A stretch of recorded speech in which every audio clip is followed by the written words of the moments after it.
আজকে আবারও চলে আসলাম তোমাদের সাথে শেয়ার করতে আমার ইফতারের ভিডিও। আজকের ইফতারে ছিল হচ্ছে ভুনা খিচুড়ি, ডিম ভুনা আর সাথে নিয়েছিলাম আলুর চপ। আলুর চপটা এমনিই বানিয়েছিলাম, কিন্তু তারপর চিন্তা করলাম একটু ট্রাই করে দেখি খিচুড়ির সাথে কেমন লাগলে।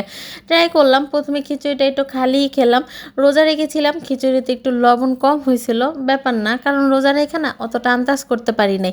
তারপর হচ্ছে একদম একটু খালি খেয়ে নিলাম, তারপর সাথে একটু আলুর চপ দিয়েও খাইলাম। আলুর চপ দিয়ে না অতটা মজা লাগে নাই, কিন্তু খাইলে খাওয়া যায় এরকম একটা অবস্থা। তারপর হচ্ছে একদম ডিমের যে মশলাটা ছিল সেই মশলাটা দিয়ে মেখে খাচ্ছিলাম, আর এই মশলাটা কিন্তু অনেক ঝাল ঝাল হয়েছিল। কারণ হচ্ছে আমি ডিম ভোনার মশলাটার মধ্যে না একটু বেশি করে কাঁচামরিচ দিই, আমার কাছে কিন্তু কাঁচামরিচ দিয়ে ঝাল ঝাল করে খাইতে বেশি মজা লাগে। এই তো খিচুড়ির সাথে ডিম ভুনা দিয়ে খাইতেছিলাম, সাথে আবার একটু আলুর চপও খাইতেছিলাম। সব মিলাইছিল না, খাবারটা কিন্তু আমার কাছে বেশ ভালোই লাগছে। কারণ প্রতিদিন একরকম ভাজা পোড়া খাওয়ার থেকে মাঝে মধ্যে অন্যরকম খাওয়া ভালো। সবার শেষে হচ্ছে খেয়ে নিলাম আমার ডিমের কুসুমটা, তারপর খেয়ে নিলাম আলুর চপটা। এই ছিল আমার আজকের ইফতার। তোমাদের কাছে কেমন লাগবে অবশ্যই জানাবে। আল্লাহ হাফেজ।